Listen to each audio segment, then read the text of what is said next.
BSP की राष्ट्रीय अध्यक्ष मायावती ने रविवार को साफ किया कि उनकी पार्टी आगामी बिहार विधानसभा चुनाव में अकेले दम में मैदान पर उतरेगी। पार्टी ने बिहार के 243 विधानसभा क्षेत्रों को 3 हिस्सों में बांटकर रणनीतिक तैयारियों को अंतिम रूप दे दिया है। प्रत्येक क्षेत्र के लिए वरिष्ठ नेताओं को जिम्मेदारियां सौंपी गई हैं ताकि संगठनात्मक ढांचा मजबूत हो और चुनावी अभियान प्रभावी ढंग से संचालित हो।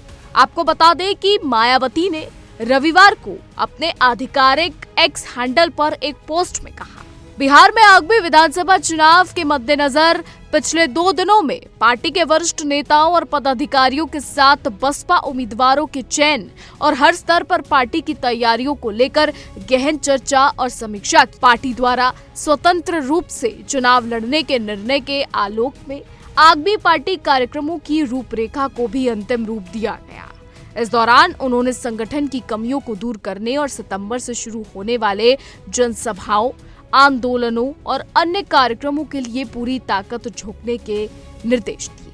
आपको ये भी बता दें कि गुरुवार को मायावती ने अपने भतीजे आकाश आनंद को राष्ट्रीय संयोजक के पद पर पदोन्नत करते हुए उन्हें बिहार विधानसभा चुनाव का प्रभारी नियुक्त किया। इस कदम से पार्टी में युवा नेतृत्व को बढ़ावा देने की उनकी मंशा स्पष्ट होती है। मायावती ने कहा, सभी कार्यक्रम बसपा प्रमुख के मार्गदर्शन में संचालित किए जाएंगे। अभियान की तैयारी और उम्मीदवारों के चयन की विशेष जिम्मेदारी पार्टी के राष्ट्रीय संयोजक आकाश आनंद, केंद्रीय समन्वयक एवं राज्यसभा सांसद रामजी गौतम और बसपा बिहार राज्य इकाई को सौंपी गई है। आपको ये भी बता दें कि बिहार की विशाल भौगोलिक और राजनीतिक विविधता को ध्यान में रखते हुए बसपा ने राज्य के सभी विधानसभा क्षेत्रों को 3 क्षेत्रों में विभाजित किया है। मायावती ने बताया, बिहार एक बड़ा राज्य है और इसलिए इसकी वर्तमान जरूरतों को देखते हुए बैठक में राज्य के सभी विधानसभा क्षेत्रों को 3 क्षेत्रों में विभाजित करने और प्रत्येक के लिए अलग अलग पार्टी के वरिष्ठ सदस्यों को जिम्मेदारियां सौंपने का निर्णय लिया गया है। इस रणनीति का उद्देश्य स्थानीय स्तर पर संगठनों को मजबूत करना और मतदाताओं तक प्रभावी पहुंच सुनिश्चित करना है। आपको हम ये भी बताते चले कि मायावती ने ये भी कहा कि बिहार में पार्टी की तैयारियों के साथ साथ राज्य में तेजी से बदलते राजनीतिक हालात और चुनावी समीकरणों को ध्यान में रखते हुए बैठक के दौरान बसपा सदस्यों ने पार्टी प्रमुख को चुनाव में बेहतर परिणाम हासिल करने का आश्वासन दिया।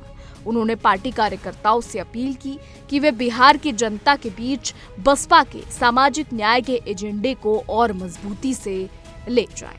फिलहाल हम आपको बता दें कि बिहार चुनाव को लेकर सरगर्मियां बढ़ गई हैं। जी हाँ, बता दें कि इस वक्त बिहार चुनाव को लेकर काफी तैयारियां तेजी पर है। तमाम पार्टियां बिहार चुनाव को लेकर तैयारियां कर रही हैं। कई सियासी बयान सामने आ रहे हैं, फिर चाहे वो राहुल गांधी की वोटर अधिकार यात्रा हो या तेजस्वी यादव के ऐलान हो। फिलहाल हमारी आज की रिपोर्ट में बस इतना ही। आपकी इस पर क्या राय है, हमें कमेंट करके जरूर बताइएगा। और देश और दुनिया की तमाम बड़ी खबरें जानने के लिए देखते रहिए इंडिया डेली।